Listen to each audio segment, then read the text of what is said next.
Hi everyone, welcome to the Practical Gardener. So what's the difference between a water lily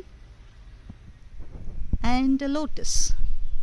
Okay, so I have both of them blooming today, so I thought I'll quickly share with you the differences between the two. The first and foremost important difference is the leaves, right? So if you see the water lily leaves, there's a nice, very pronounced notch. It's not a full leaf, there's a cut in the middle, or it's called a notch in the leaf, and the leaves are quite very waxy to the touch.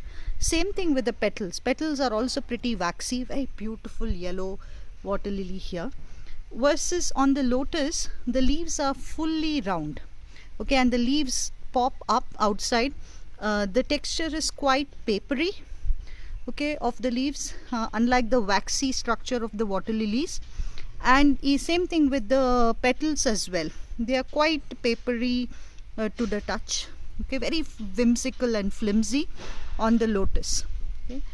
The second big difference is in terms of water lilies, their leaves normally, as well as the flowers, normally bloom at the surface of the water.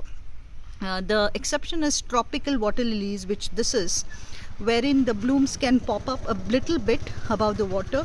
By lotus, by default, blooms above the water. Okay, so it has a long stalk, and then that stalk pops up, and so you can see this one. It's got a new bud here, it's got a new bud here.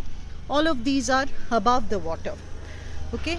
The other thing is, in terms of leaves color, the water lilies can also have variegated leaves. If you see this variety here, it's got variegated leaves, versus lotus typically has the green rounded leaf.